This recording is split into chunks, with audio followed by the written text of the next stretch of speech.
So, good evening, everybody. Welcome to this webinar about the production design of Pennyworth. I'll just introduce the people that have joined me this evening. We have David Morison, my set decorator through two series. He was decorator on the pilot and then alternate blocks thereafter. Then we have Adam O'Neill, who is my supervising art director. Then we have Warren Lever, who was the construction manager. And we have Mark Patten, who shot the pilot and then alternate episodes after that. Just talk very briefly about what Pennyworth is, because it's an interesting concept that initially when I was sent the script, I was quite dubious about, given that Alfred Pennyworth seems like a strange character to have an origin story about. But when I sat and read the script, I realized that it was an amazing opportunity to do something that had never really been done before. He's a character that has had no real backstory written about him before in an environment that had never been dealt with by the sort of DC universe in the past. We're in 1962 London, it's an alternate universe. We're given a lot of freedom to design and imagine things that hadn't been done before. And it really freed us up to do something quite different than original, I thought. It was, led by certain things, so I went off having read the script and rewatched all my copies of The Prisoner and of The Avengers and all the classic sort of 60s spy films like The Epix File, and very quickly started to build a picture of what this universe could possibly look like. It was interesting then talking to the showrunners and director, that along with those points of reference, they also imagined something quite bawdy and touching on sort of carry on almost in places as well, to sort of make the world a richer textural place, not just brutal and dark as it definitely goes to in places. It was interesting looking at the reference from the 60s and how varied it was from tone. So some of it was very bleached out and very dark and brooding, and some of it was very bright and colourful. And I think that gave us an amazing palette when we started to look into it and really dial in those elements and play with the different environments we had. And I think, yeah, my first impression was one of great relief actually. The script was something different and original from the rest of the DC universe. Not to knock it, but it touched on a very different world that I think gave us a really interesting starting point. I don't know what, David, when you first got the script, when I told you about it, I first phoned you up and said, hey, do you want to do this origin movie about Alfred Pennyworth? I don't know what your difference of opinion was from when I told you about it to when you actually read it, because it was quite a revelation when I read it.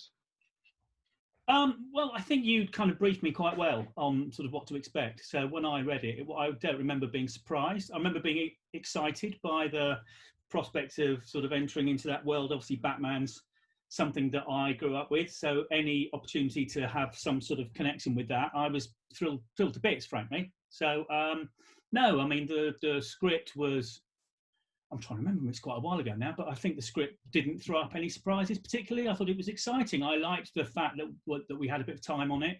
It felt, because it was a pilot, there was quite a lot of prep time, which was really good. It meant we had time to be detailed with it. And yeah, it was all very exciting.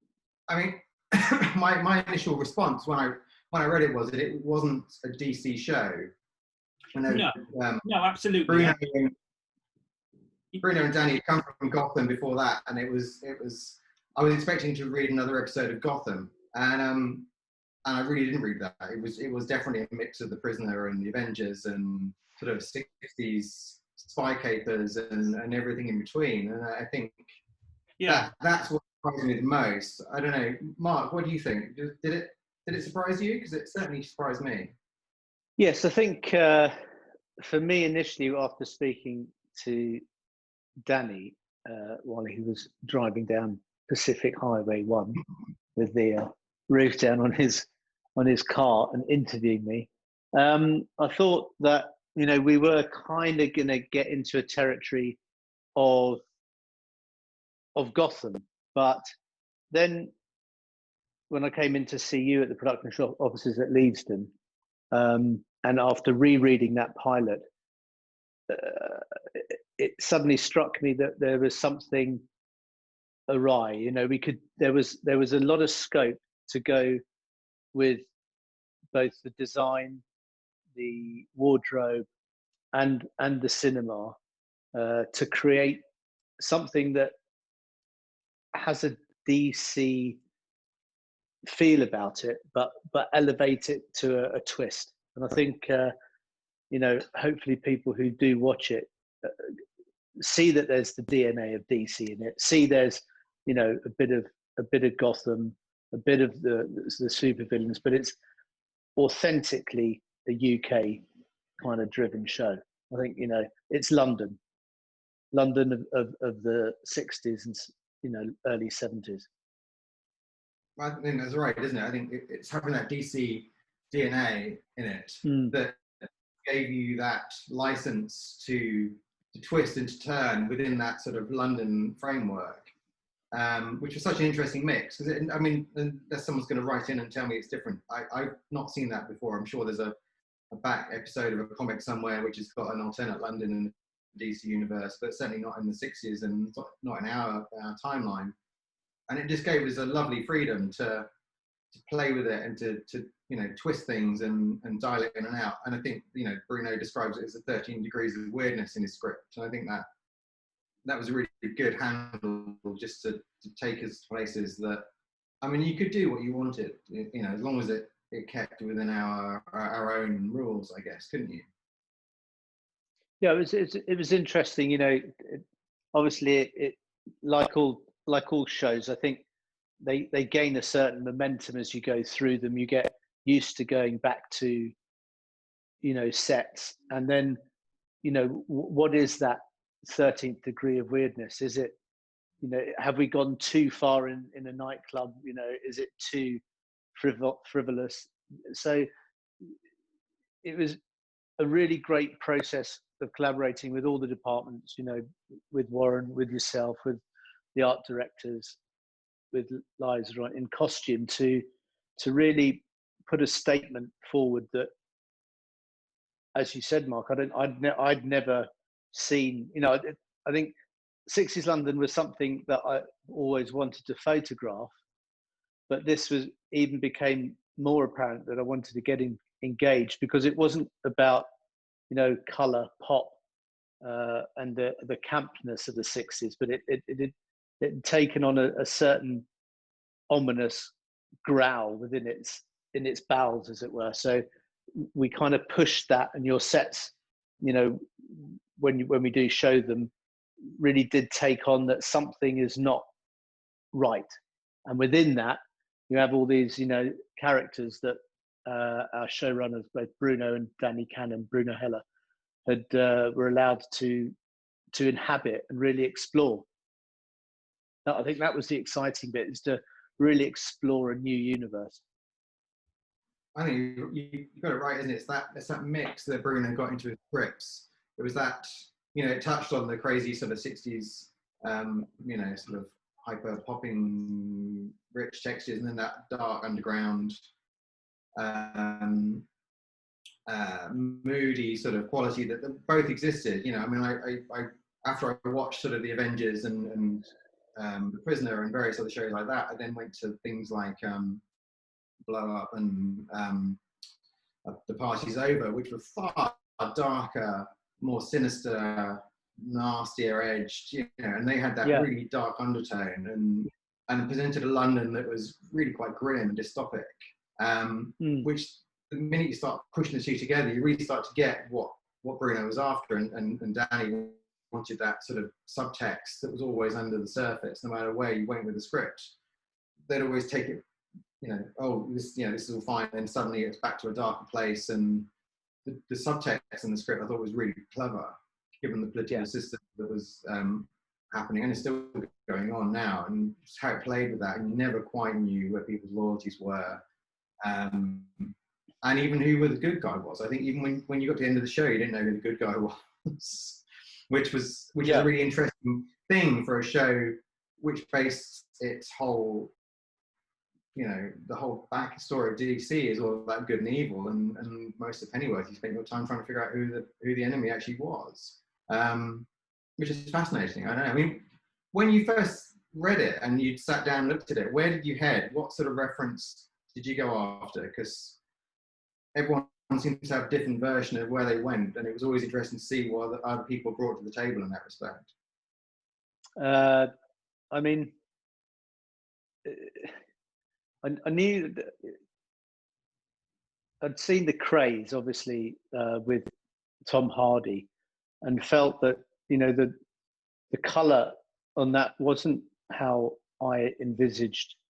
It was a, you know, fantastic expose of London at that time, but in my head, we're growing up in London in that period, it was, you know, it's all just tobacco stained pubs, and it was, you know, the areas that we go to, you know, were quite grim, really.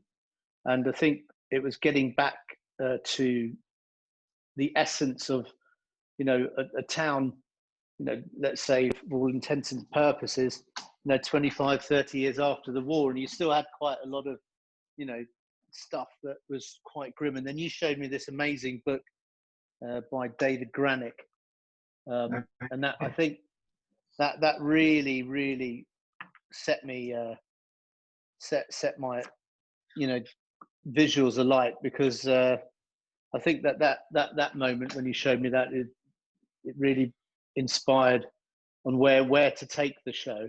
And then we could go a little bit more elaborate when we went into the interiors and stuff.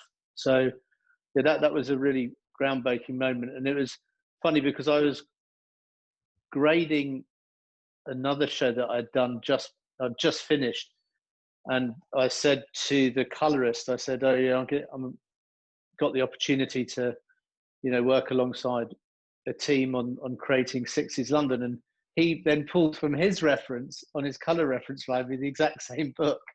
So I thought, you know, yeah, it was like, you know, and then you bought it very kindly for me, and yeah, I think those palettes, you know, you've really explored in what made up London at that time, and it, you know, allowed it to be, because it, you know, our show, it is got a bit of bravado, and then it's not super real, it's not that gritty, so you go into some of the sets and they're completely over the top. And I think in the first season especially, we were, you know, finding our feet as to where the show really wanted to go, and I think now it's, you know, second season we've definitely got that.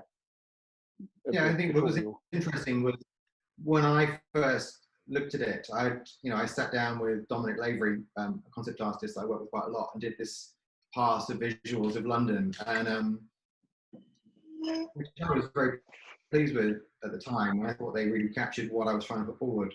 But one thing, you know, Danny and Bruno both liked about them was the darkness of it. But one thing Bruno said was missing, and it sort of twisted what my whole approach to it was, a sort of bawdy element to it. The sort of, yeah, you know, there were certain scenes that when you read them, they were incredibly dark and dystopic and brooding, and you do go down that road, and then Bruno would pull you up and go, yeah, but, you know, they're drunk and they're Londoners and they're having jelly deals, and, you know, where's the bunting? And yeah, oh right, okay, you want it slightly more rolling around, sort of fighting in the streets, but laughing and joking, and it's not, you know, the world. He very much said to me, in no uncertain words, this is a prequel to V for Vendetta or 1984 or those dystopic worlds. It isn't. We're not there yet. This is the route that took people there, but we're not there yet. People aren't so, you know, oppressed. They're not unhappy in the world we were portraying. You know, they're still being sort of crazy 60s Londoners, and, you know, that's something that's yet to happen, and it definitely steered me more the further we got down through the episodes, you know, taking note of that slightly bawdy quality and trying to bring it into it. But it was interesting, David, you introduced me to the small world of Sammy Lee. Yes. In fact, most of the things that helped me get back on that sort of bawdy line was stuff that you introduced to me. Oh, good. I'm glad to hear that. Yeah, I mean, my own personal my thing was to sort of just look in as many photography books as I could. I think, you know, design books from the era, as opposed to modern design books that look at the era. I like going to secondhand bookshops and finding old books. They have a different photo quality somehow, the older books, colorized and so forth. And so yeah, I went through lots of books. Yeah, we watched films together. Obviously, everything you mentioned, Sammy Lee was clearly a good reference, wasn't it? But as you say, the Press File, the Knack, Alfie, all those, The Prisoner, all those that you mentioned, definitely. I think just that list of films just shows what breadth we were trying to get into it. And I think, when we started the show, we had, I can't remember exactly off the top of my head how many standing sets, but we certainly started with, we had the Pennyworth household, which we knew was going to be a mainstay of the whole show, which was Alfred's set, where he lived with his parents. We had Esme's apartment, who was a love interest for Alfred. We had the nightclub, we had various other sets. Shoehorning those onto the stages was interesting. I think we'll just talk about a few of them as we go. The Pennyworth household, I guess, with this obvious starting point, because it's probably one of the main ones that have seen us through. We spent more time filming than anything else. It was the first thing I got into designing, because it was the standout sort of set from the whole show, and it needed so much flexibility and so much interest in what was effectively an end of terrace in London, which we've seen 100 times before. And talking to Danny and talking to Bruno, it was very clear that this had to serve a lot of purposes. And bearing in mind, when we started shooting the show, we only had pilot in our hands, so we didn't really know what was going to come.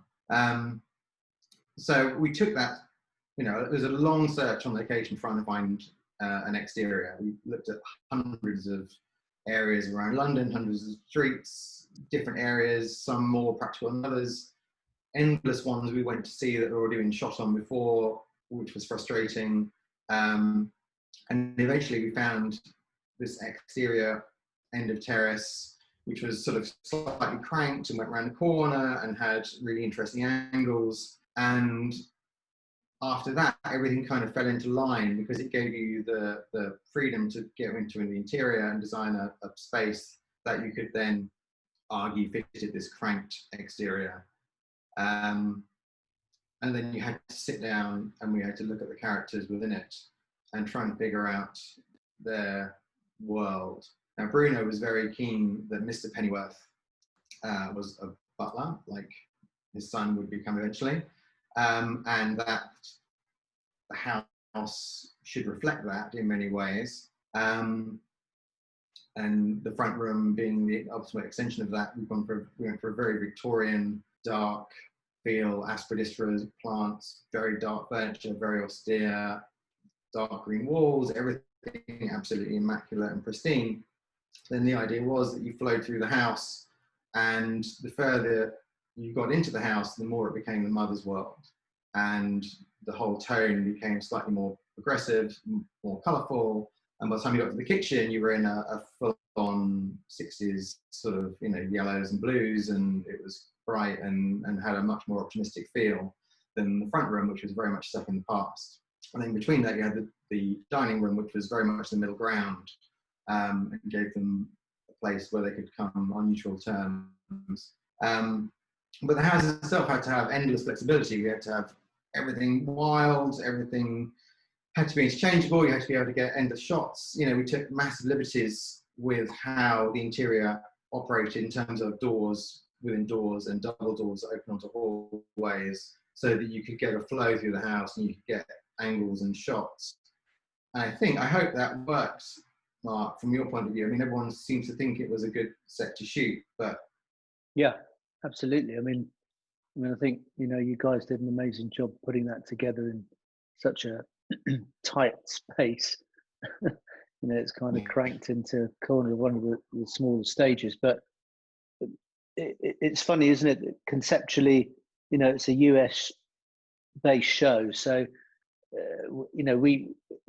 it's all UK crew, we're all based here, so we kind of used to it. But I imagine that for the American audience to see, you know, an authentic time capsule of, you know, late 50s, 60s London, with the twist that you gave it, is a super interesting thing to photograph.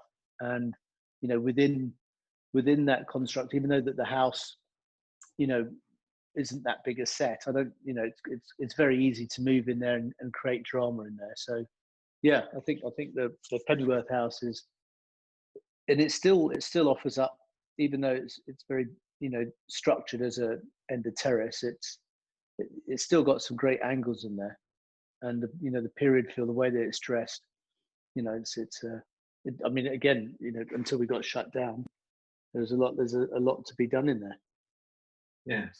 Yes, until we got shut down. It's interesting. We haven't really mentioned the fact that we're all paused at the moment, raring to go back halfway through the second season. Yeah. But with regards, I mean, we'll talk about some more of the sets, but Adam and Warren, I'll just bring you in. Obviously, we had some interesting challenges in that pre-prod sort of schedule, because not only did we have the sets we knew about, we had some shifting sands, which gave it some interesting wrinkles. Not least the Scarlet Rope, which was always billed as a location until, I don't know, how far out was it, Adam, that it suddenly became a set?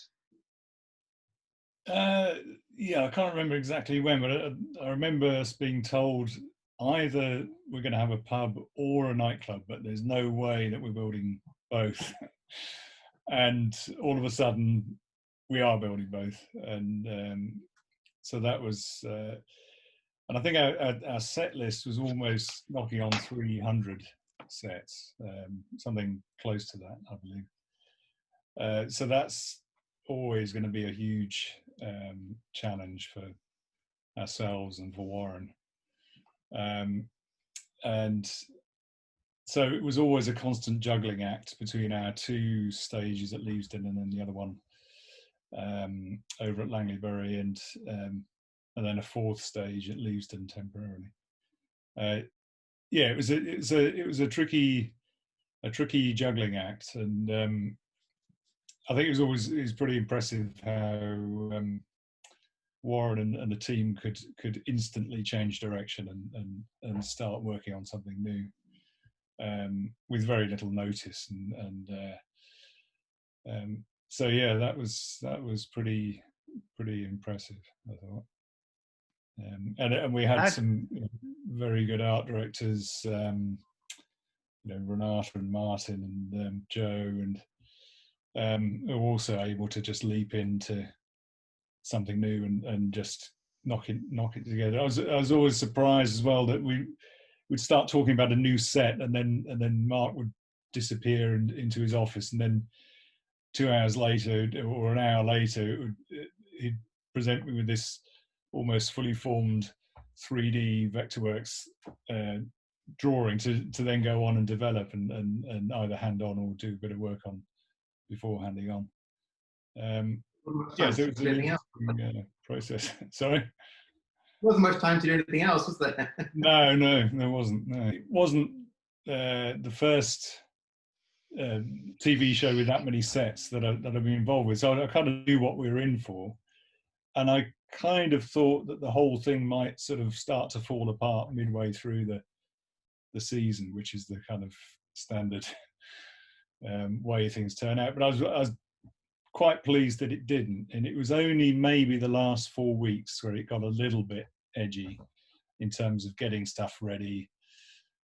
I mean, it was always tricky getting things finished, getting time for David to dress, and it always happened, but it was always a little edgy, and just because of the amount of work we had to do, we didn't have a great deal of space, and I did hope that we might have 4 stages throughout, but we were constantly building, shooting, striking, and it's always a huge challenge for everyone. But I think everyone actually managed together very well in the end. And, well, I think part of the trick we had with a lot of it, we had our standing sets, didn't we? But then we were constantly trying to then think of clever ways to revamp, any sets that had become defunct. We're trying to turn them into something else. And I think Warren will tell me about Triggers, Brew and Prune and this, and tell me they weren't really revamps, but we were always constantly trying to. There were no revamps. There was complete revamps. There was very, very good use of materials. I think, as Adam said, that just the schedule, the shift in sand really was the one. I mean, the schedules were sort of daily, weren't they? Or maybe twice a day, actually, Adam. Yeah. My office was getting smaller with the amount of schedules pinned to the wall. But I think one more stage would have been useful just for the turnarounds, but I think we managed it just about. Apologies to David for it did get slightly itchy and scratchy, as you say, towards the end of the show. That's the way it always is, isn't it? I mean, I have no complaints that I can remember. It was, I think as Mark said, I think once you've got the crew on board, because as soon as everybody sees the humour and the darkness, everyone's involved. And I think once you've got a crew that are committed to the job, you're there really, because once people are involved and committed to it, then it's a pleasure to work on. And I think that's what sort of led on to the second season. Right, yeah, absolutely. It was just so much fun. It's sort of impossible challenges, but very fun to do. And what a fantastic result. So it was good. It was good. I think what we should say to people watching that I haven't really made this stage before, we were on a really quite a tricky schedule. So each episode was 10 days or 12 days, depending. But we would shoot each episode on its own. So we'd have 12 days to shoot an episode, then 12 days to prep an episode, then 12 days to shoot an episode. And we were constantly shooting the whole time. And invariably we would get the scripts probably a few days before we started prep. So we maybe had the scripts in our hand 15 days before we shot them. Yeah. Which led to this very rapid turnaround of ideas. I mean, in many ways, it was a good thing. This certainly kept everything moving along and kept people thinking and kept people going. There was no time to relax or stop thinking or stop, say, well, I've designed it now, it's fine, you can forget about that. You were always constantly trying to figure out how you could do something. I think the thing that really highlighted to me that was when we were about 3/4 of the way through the show, and we had this bathroom set for Alfred, which they were trying to cut, but actually the scene seemed quite important. We went onto the stage to shoot it, and nobody could find the set. It's so shoehorned in amongst other sets, and they were like, well, "Where's the bathroom set?" Well, it's down. If you go past the house, and it's down there, and eventually everyone found it. We're like, "Oh, great, there it is." And I think it's like, "Oh my God, what have we done?" We've created this sort of matchstick pile of sets. We'll never get these out of these stages. It's so sort of entrenched in there, like some sort of growing monster. But I think the day we wheeled Esmes across the stage with on wheels was the one really. That's when you realise that we could use some extra space once you start building houses on wheels. I've blocked that out of my mind. That was one of those moments where. Yes, no, that was literally, when did that happen? Because we'd literally finished shooting it, and we'd shot out what we thought was everything Esme was going to do, and spoiler alert, but she then got killed. Yeah. And in the episode that was coming up, we were like, well, that's her set done. We'll bin that off, and then we can build Martha's apartment there, because we can reuse the backing because it never got seen, and actually it's the really good backing, and we can use that. And we were shooting the next episode, and there was some conversation, and Bruno said, well, we're shooting that in Esme's, aren't we? And we were like, no, that set's finished. And he went, no, it's not. I was like, yeah, no, it is, yeah. He went, no, it's not. And I was like, well, no, it is, look, it says here. And I'm flicking through the script, and he went, oh, yeah, no, that should have said interior Esme's apartment there. And it had a different set heading. I went, oh, and then we had this horrible thing. It was like a weekend, wasn't it, where we were supposed to build Martha's, and we were so tied into Martha's apartment, but we had to keep Esme's, and yeah, that's it. We had to jack it up on wheels, shunt it across the stage, start building Martha's. mean, that's how bad the turnarounds were, because if we waited 24 hours, we would never have got it built. It was as tight as that, wasn't it? And that tightness was through the whole show. Didn't we build a kitchen that went from Leavesden to Langleybury? Oh yeah, no, that was Peggy Sykes' kitchen, wasn't it? Which was like a throwaway set at the end of episode 3. Yeah. And we built it on a corner, and then it was like you got the next script, and you're like, oh right, we go back here quite a lot, right? But that had to get shifted, across studios, which was interesting. Yeah, about a mile away. Well, I mean, I think it underlines the scale of stuff that the commissioners and the big studios have realised on these bigger scale, what I call big TV shows, that unless it's all planned in pre-position all the way down the line, you're always thrown a bit of a curveball which you have to react to halfway through, 3/4 of the way through. So you really do have to adapt and swing. That's both design, lighting, to react to these incredibly tight schedules. 11 days plus 2, if anybody unfamiliar with double bank, where you bring in another crew and the incoming director then shoots on another set. So at some point, had 5 camera teams rolling on the 2 crossover days. So it is an undertaking, and I think going forward with when we do go back, and I hope that it's soon, that there's going to be some shakedown in terms of how those schedules play out, because I'm not sure if there are any restrictions when we do go back to work, how we're going to keep those deadlines and react so severely to stuff that comes down the line. Are we as crews and departments going to have the scripts a little bit earlier? Let's see. No, I mean that was certainly in discussions I've been having, something that was an interesting conversation to have with producers about how the time from getting a script to reacting to it is affected by the situation we're in now. On the first season, we were having situations where we were dressing sets over a Sunday night. Having finished off shooting one set, Warren turns it around on a Saturday, Dave would dress it on a Sunday, and we're back on there on a Monday, and lighting on top of us, and everyone props are trying to dress, and you just can't have those situations now. No.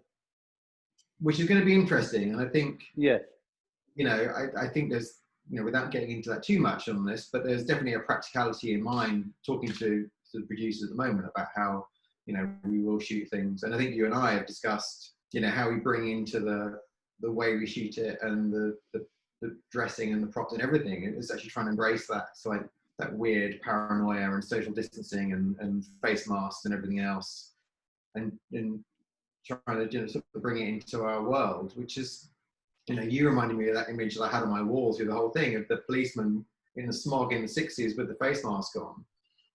And that was one of my key images when I first started, I thought, which summed up the weirdness of our world. And here we back are in 2020, and everyone's wearing face masks in the streets. And I went, for the first time ever, I went out to my local shopping centre this morning, and it was like being in some sort of weird dystopian universe. I mean, if it hadn't been a late noughties design shopping centre, it could have been straight out of Pennyworth. There were red velvet ropes dividing up the avenues where you could walk. There's weird sort of ethereal woman sort of talking, going, stay 2 meters apart. Everything is fine. You're all safe.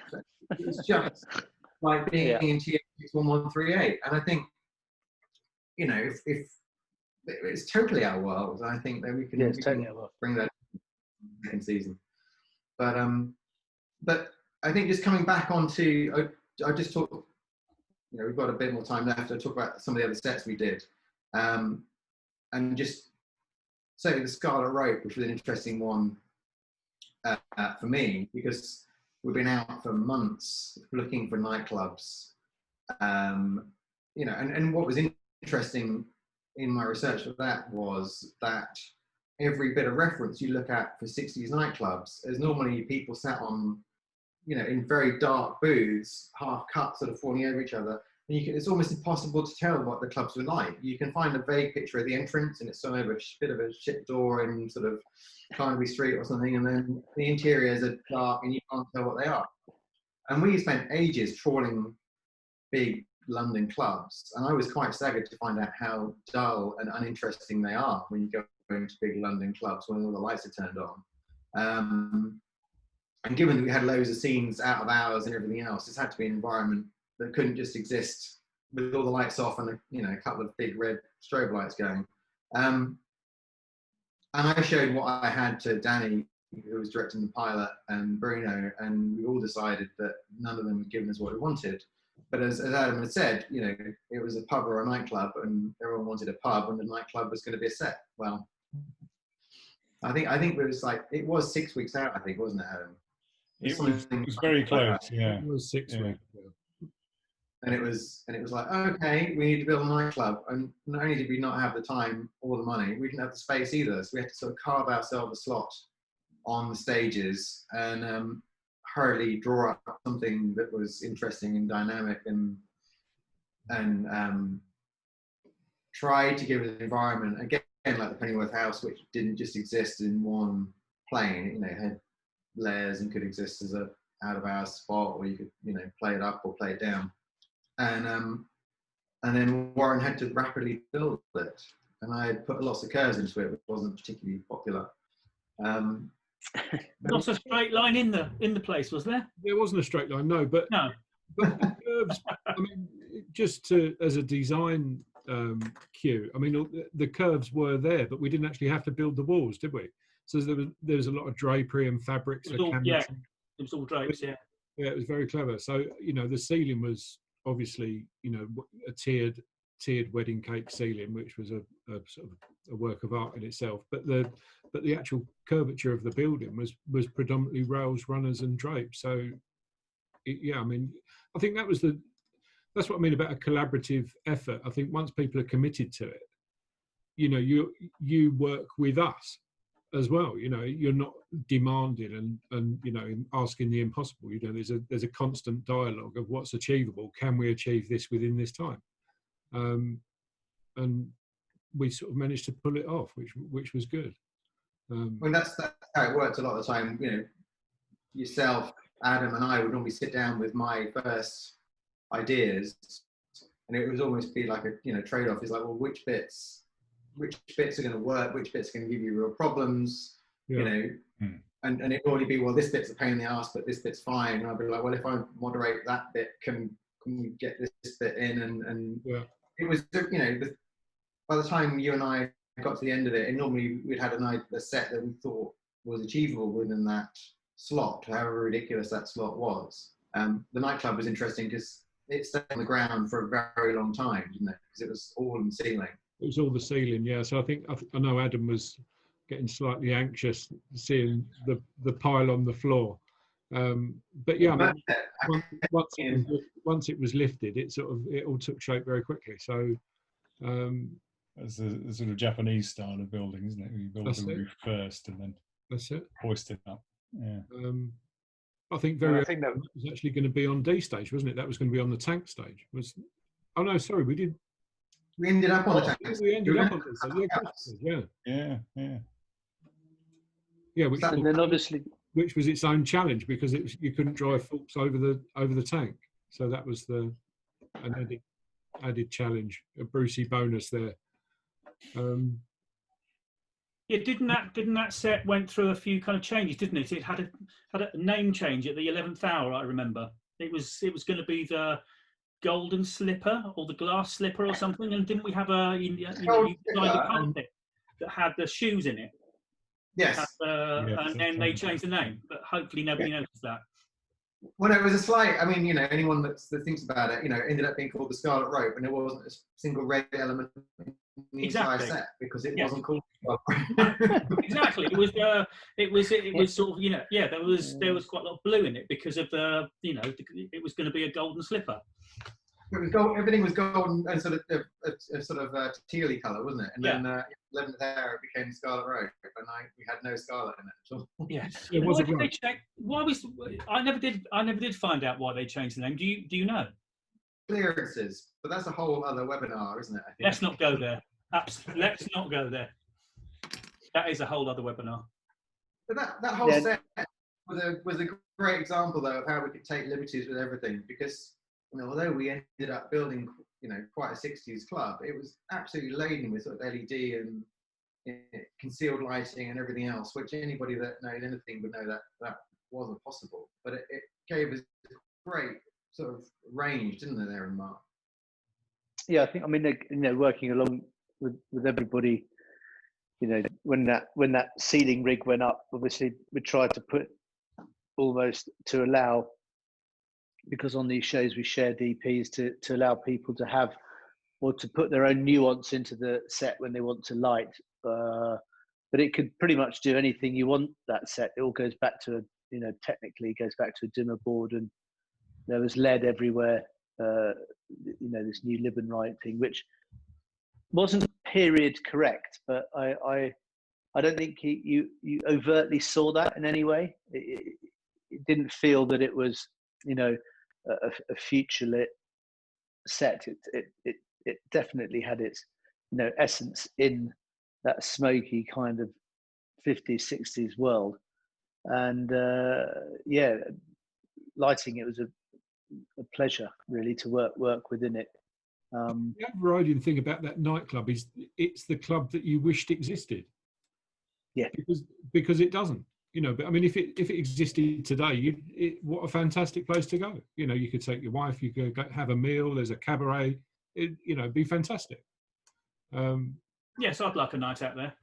That was what Bruno said when we started it, and we designed the pub as well.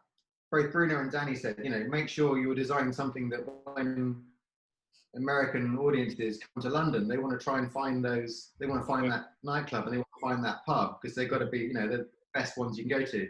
And I think that was certainly one with the pub. It was like, design the best pub you can imagine. Yeah, that was my favourite set actually. The pub. Yeah, that is the pub that you'd like to drink in, isn't it? It's very good. Sure. I think we got lucky with that pub, because I remember I was out looking for small bits of furniture for that pub, and we went to Lascaux, and we were at the Lascaux by Vauxhall, and the guy and I got talking to somebody there, and he said, "Oh yeah, you're doing a pub, yeah. Our other branch has a back bar for sale. You should go and have a look at it."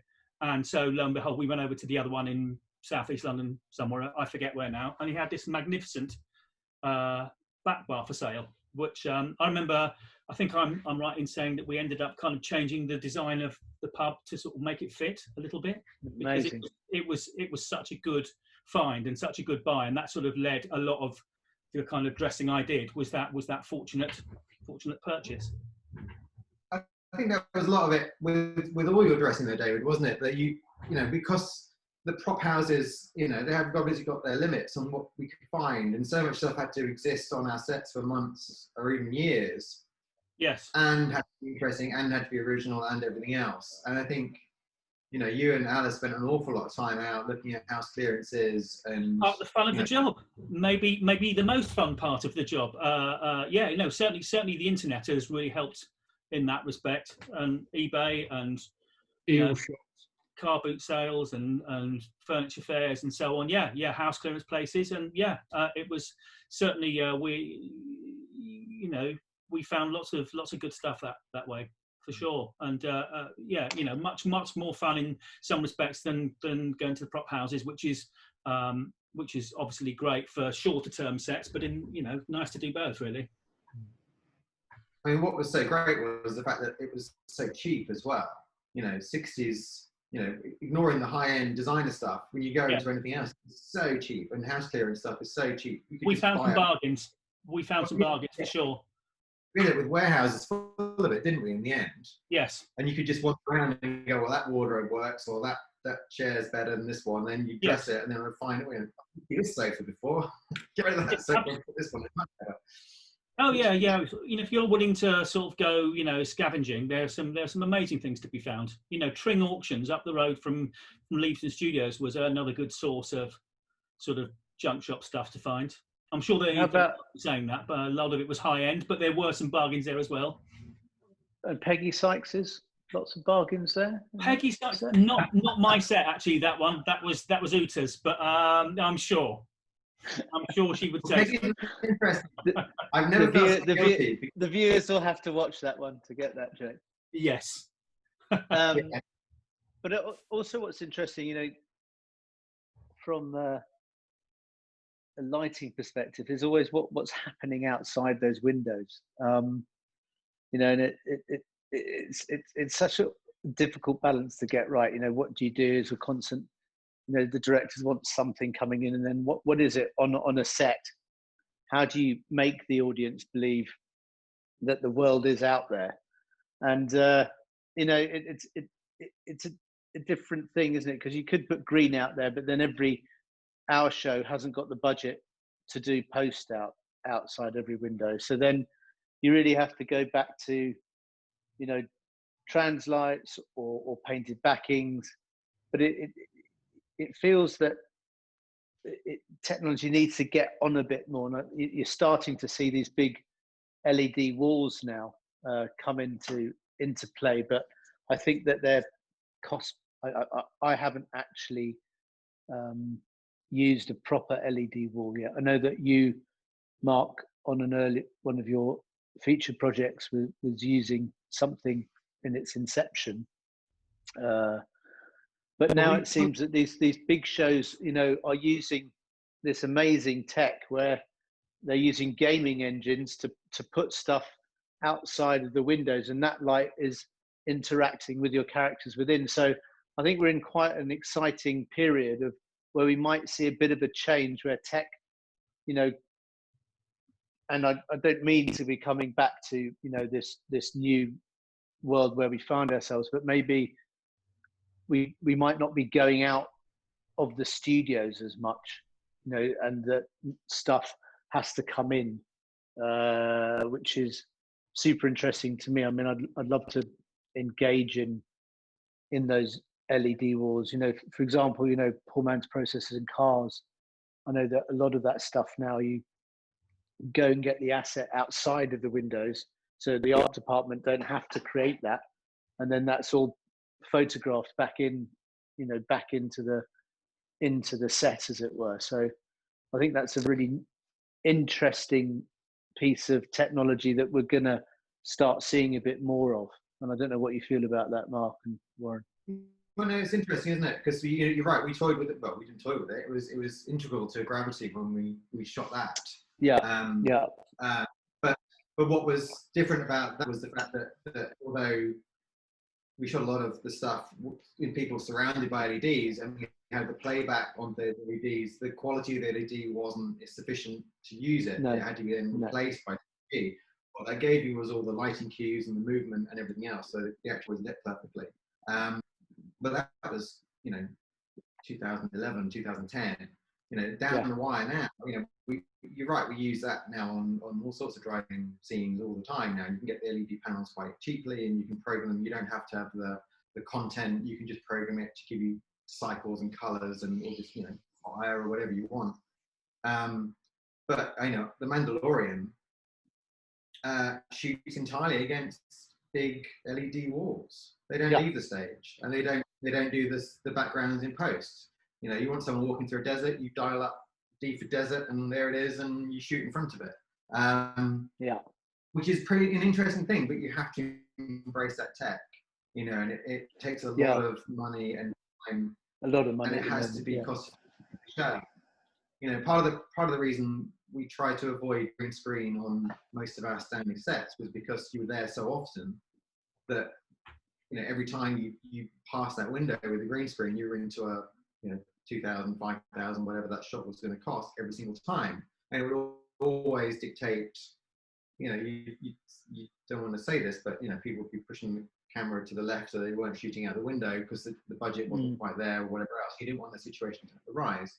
You know, I think we use green screen occasionally, didn't we, on sets that we knew weren't coming back or a one-off or for moments, you know. And it's always case specific, but I think, you know, that technology is certainly becoming cheaper and better, and the more, you know, a show relies on it, obviously the more investment there is, and it's a mindset as well. You know, you have to have everybody on side with that. You know, some directors and producers. Right from the inception, it's such an investment, and you have to make sure it's going to pay for itself.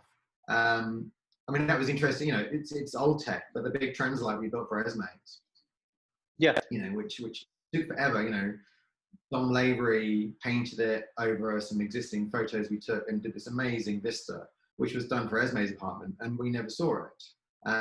No, for no other reason other than the fact that by the time we had the window dressings on and it was lit and everything else, you could tell what was outside those windows, and it didn't matter, it looked great. But when Adam and I were then sitting down and looking at Martha's, and we're like, well, you know, we've spent all this money and time and effort on it, let's use it for something else, and no one would have been any the wiser. No. Had that been another situation where we'd spent a lot of money on LED tech and nobody else had really been into it, and it hadn't really paid off, I might have been frog marched into the producer's office and been a good thing by it. So on another occasion. Well, yes, exactly. But I think, what, you know, as the price comes down and people are aware of it, you know, every show you do, you pick up on how people want to approach it. And you start one show, and the people behind it are very techy or very, you know, very savvy on modern technology and want to do that, and other people are very more old school in the way they want to approach it, or you just tell that there's too much of a mix. I mean, you know, the first season of Pennyworth, we had a different director for every episode, virtually, other than Danny. And I think that made it very difficult to try and embed any of that into the show, really. Yeah, I think you know, when you are switching out directors on these shows, that the continuity does, you know, rely with the production designer, you know, the DPs, because then they're almost not definitively saying, yes, this is kind of where we're at with our look and our appraisal of the show, but it's almost like a guidance to, you know, where the show needs a backbone and a continuity, so that not one episode jumps, you know.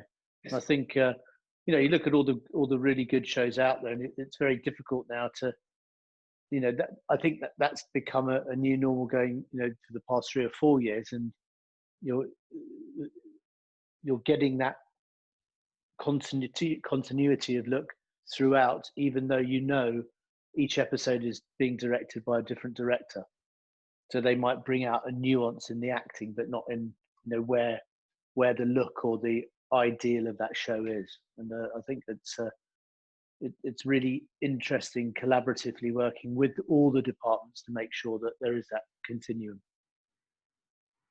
I think that was certainly interesting for me on this show, because I'm used to primarily doing films. And even on a lot of the TV shows, you maybe have 1 or 2 different directors, but we had 5, I think, on this in the end. And I think, yes, keeping that continuity of style and trying to keep it on track was an interesting part of the role, which I hadn't really expected. I mean, it might sound naive at this point, but, you know, you're sort of trying to steer people in that don't normally like being steered. You know, directors want what they want, and if you're standing telling them, well, you can't possibly do that because, you know, last episode we established that doesn't really happen, and, you know, or whatever else. It's cruise for interesting conversations. But I have to say, all the directors were actually really very nice and actually embraced it, and you know, it's amazing. They were personally good and really were into the show as much as we were. I think they all had the same reaction to the show that we did, that it was an interesting, original, and exciting world we were trying to create, and I think that spurred a lot of people on. You know, everyone came in with sort of great ideas to bring to it, which added to it.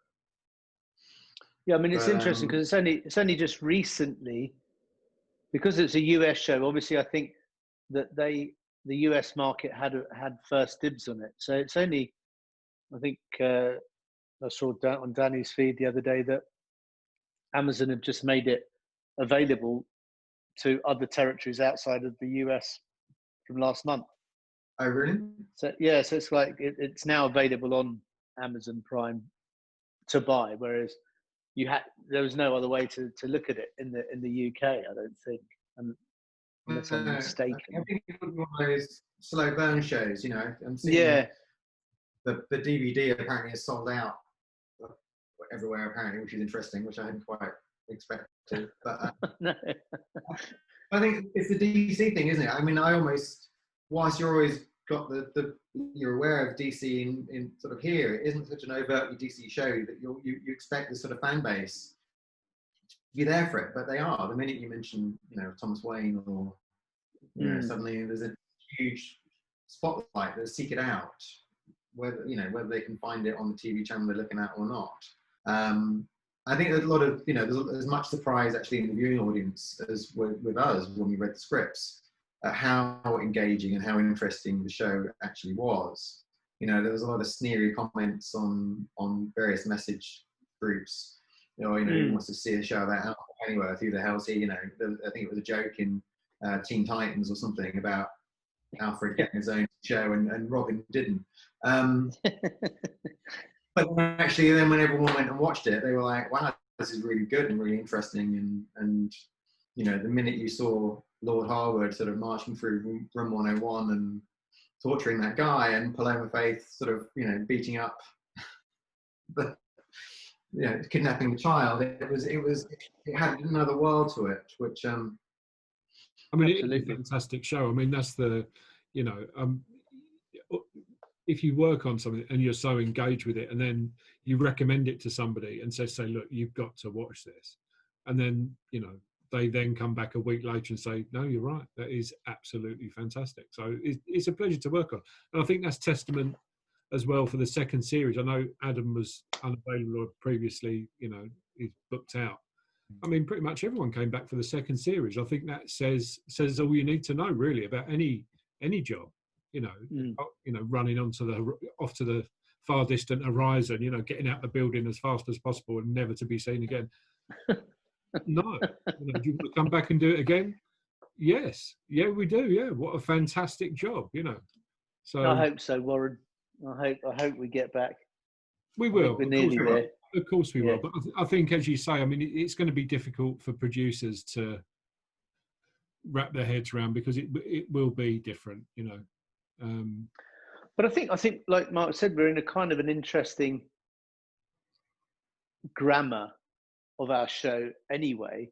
So it might be that we can, you know, utilize the oddness of the time that we find ourselves in and build that into what's left of the season to show. It would be interesting when reading, you know, I imagine that I haven't seen any of the scripts going forward. I know we'd shot 1 and 2, whether they have kind of been streamlined or written into a bit more of where we're going to go. I don't know, Mark, have you seen anything that might hint towards that? Yeah, no, I think, you know, well, obviously the scripts that are being written for the remainder of the season are obviously being written with the knowledge of where we are now. And I think, you know, the storyline is much more focused this time around than it was last time. So I think it gives, you know, it naturally has a life that we can contain a bit more. You know, last season, you know, there was so much going on, and there was so many wranglings going on, and different plot lines chasing around, and the independent story. There's a lot less of that this year. It's a lot more focused in on you know, the key plots, which will help us, you know, and I'm sure is now being deliberately considered, you know, key to getting us back on track. Yeah. Interesting. Yeah. Yeah. We'll see. And what was your favourite? What were your favourite builds or sets from the first season? Well, mine. It's very hard to say. I mean, I think you say the pub was pretty great because it was just a really good boozer to go into. It's really disappointing because one of my favourites was Room 101, which was hardly seen. But I mean, a lot of effort went into that. I'm sure it was the longest build. See more of it. I also liked Thomas Wayne's hotel room from episode 1, where he gets shot at. The sort of Yes, that was a brief distance as well. and then he changed his hotel to a slightly less exciting hotel room. He went a bit more down market. They've gone into hiding, haven't they? Yes, exactly. But then we didn't realise it was going to be seen in sort of every episode subsequently. Yeah. Well, that was the problem we had the whole way through. We didn't know what was going to come back, what wasn't. Absolutely. 101, Room 101, which was Lord Harwood's sort of subterranean torture ministerial headquarters in the original script, which didn't change through 90% of the prep. It was this big labyrinth where Esme was held captive. It had a torture chamber in it. It had all sorts of, offices and tea rooms, and a lot happened in it. And then right at the last minute, it got split in two, and the whole finale area got sent somewhere else and happened underneath Nebworth House. And actually, the main bulk of it got sort of pushed into this sort of couple of scenes, and we'd spent a fortune and a lot of time and effort making these amazing sort of torture chambers that were seen about twice, if I remember rightly, and then completely cut out thereafter. But no other reason other than the fact that it just suited the plot, which it did. It worked, but it did mean we had to say goodbye to a very nice set. Yes, indeed. And the printing machine, that amazing, printing machine that we were so lucky to find and struggled to make work, and found an old man that could service it and get it going. This 1960s really rare printing machine that we managed to get going and was only ever seen once. It was a shame. What happened to it? It's immortalised on film forever, though, David. It is indeed. It's still sitting in a container. I see. In case we ever have to revisit it. Oh yes, it's waiting for its moment again. The operator might not be with us anymore, though. It's a couple of years ago now, isn't it? The operator was brilliant. He drove Danny absolutely mad. Yes. Because he was a constant tinkerer. So it would always be like with his little screwdriver trying to get it all perfectly aligned and everything else. And Danny would be like, I want to turn over now. Oh, just be a minute, Mr. Cannon. And the oil flying out there. Oh, it's not quite aligned. And Danny was like, I don't care if it's aligned. I want to turn over. It was underused, that machine, wasn't it? It was great. I mean, it did the job, and it did it very well, and it was the opening of the show. So I have no qualms about the fact that it took a lot of effort to get it right. Indeed. Yeah, even though those moments can be short-lived, it's worth having them. Yes. Just the nightclub street, just you didn't see that much of it, but it's just worth having that scale. And but that's what you forget about this show. When I went through. I just flicked through the episodes again just to refresh my memory on it all. I mean, there's so much in it that you forget. Yeah. So many things and sets and locations and bits that we, were conceived, designed, built, struck in, sort of matter of days. And you just forget them and you move on. And then suddenly you realise, my God, yes, that episode, we did this, we built the supercomputer, we had a, Dakota flying in, we had, and there was the thing, we blew the truck up. And there's so much of it that you just completely put to one side. It's such as the nature of the pace of it. You have to compartmentalize it and that's done, move on, that's done, move on, that's done, move on. And as you say, 300 plus sets in the time we did it in was insane. And not boring sets either. It was all exciting, interesting, detailed stuff. But good parts of London as well. The Docklands. I mean, I know we had to travel a bit out to Tilbury. I thought that was great. Some of the sets, within the M25, everybody's kind of shot out, haven't they? But that's always a challenge on how to make, those stately homes or that piece of road or that, back end terrace in Hoxton different again. And I think we did quite well with that. Didn't you have some lenses made, Mark? Oh no, I'd like to say that, but no. They were. Panavision have got obviously a good. They're top in providing an array of old glass. So it was some old glass from that. They were period correct, put it that way. Right. And that's what we shot on with that. So that kind of helped. It seemed to helped give it a the look. look, though, didn't it? Yeah, absolutely. And then Right, you know, so the way we photographed everything with the focal lengths, and I think that's, you know, given the show a certain style again to complement, you know, the odd twisted reality. So I think all of those conversations in the pre-prod stuff, you know, I really enjoy talking to, you know, going up into the art department. It's always like a treat, isn't it? When you see all of the little stuff made. I really do enjoy that. And, you know, over the past, how many months we've been locked down now, it's very interesting listening to other art departments and, you know, how they use SketchUp or Previs stuff, where they've almost flown the cameras in these 3D sets. But I suppose I'm a bit analog. I kind of like getting up and having a poke around all those models that you all craft over, and actually, you know, putting a little tiny figure in there and moving it around to understand where you can go. But, you know, it's all horses for courses, isn't it? In terms of, I admire, you know, listening to those teams that you can build a set and then go into it and walk around it with these VR goggles, and they've almost, you know, done the lighting moves, done the camera moves before they even step onto it. But I don't think that was really our show. You know, I think that what was interesting was bit. so much we didn't know. You know, most of those sets we didn't know what was going to happen in them. There was no point in trying. Exactly. The way I always work with, I always, you know, read the script, do little doodles and sketches, build these 3D models in Vectorworks, and yeah, we set up some angles and make sure that the ceiling heights are going to work, and you know, you've always got you've got the angles and the proportions are correct. Then I fly that over to Adam, and Adam then, with the rest of the art department, you know, breaks that down into drawings, and we build these cardboard models, as you say.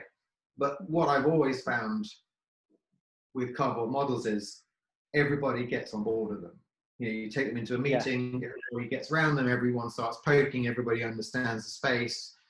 You know, you're not all bundled around the screen or trying to, you know, here, have a look at this, or, you know, and I've done things like that. You know, we did a lot of it on Ready Player One, where it was virtual set meetings and stuff like that, and they're great, but you actually don't come away necessarily understanding what's going to be stood there on the day.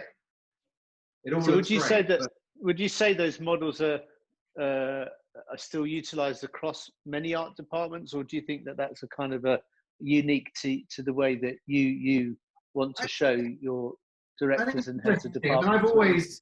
I've always built models, you know, on everything I've done, whether I've been designing it or not. And I still think there's a lot of people that do build models. I think there's newer teams coming up, younger, that come from different backgrounds, you know, architecture or gaming or whatever else, that maybe do use VR more. But I still think, you know, architects still build models of buildings and interiors. I don't think that is I still think it is a very valid way of expressing a design idea to a large number of people, and having that, you know, having something physical rather than physical. Yeah, I think, you know, being able to hold something in your hand, and, you know, you can look at it and you can get your head around it, and you go, oh right, yeah, I didn't realize when you go around that corner there's a corridor there, and but then also people can then go, well, actually, that I don't need that. You can take that bit off, and, you know, put a bit around here, or this little vestibule is no good for me there, but it can go here. And then at the same time, Warren's looking at it going, well, I didn't see that on the drawing. That's very expensive. Can we do something else? And I think it just brings everybody into the same world, rather than there's some people that can look at it on the computer and some people that can't, and some people that, you know, understand. There'll be all the young designers. All the young designers were going, listen to those old duffers. We've got to get Warren with one of those big VR headsets. Come on. I'm waiting for virtual work, Mark. That'd be virtual work. That'd be good. Yeah. I think our industry's always been very good at adopting technology, but, you know, and we're very good at, you know, traditional skills. I mean, without the craftsmen and women that, you know, are actually putting these sets together, you know, ultimately, you know, you're in a wooden box made of plaster and paint. You know, and you can, especially for you, Mark, if you're shooting in there all day, you're immersed within that environment. You know, and it's still it still shocks me. You know, if you spend longer than an hour on a set, you know, you still walk outside. Oh yeah, right, okay. You still sort of remember. Oh, I'm on a soundstage, right? Of course I am, because you do forget, and it's that illusion that's so effective. And I think, you know, the technology will evolve, but you know, if you've got, you know, painted backing still being used on, you know, massive tentpole movies, you know, they still got used for scenic artists who are painting, you know, 200-foot long backings, you know, by hand with, you know, it's whatever makes it work, you know, whatever gets it in front of the camera to lose yourself in the job. And I think it's testament to all the crafts really that just work together to make it happen. So yeah. I mean, I think it's interesting what you say there, Warren, because, you know, 25 years ago, when I was a runner on the Phantom Menace, you know, virtual sets were the big thing. You know, it was like, well, you know, we'll build a little corner here or a doorway, and everything else is green screen, and this is the future. And no, just suicide scenic artists. Oh, we'll never work again. Yeah, but everybody hated it because the actors couldn't work in it. You know, the performances they gave didn't quite hit the mark. And in that time, I've seen a massive resurgence of physical build. You know, I thought in my mind at this point wouldn't build anything. In fact, we're building more now than I think we've ever built before.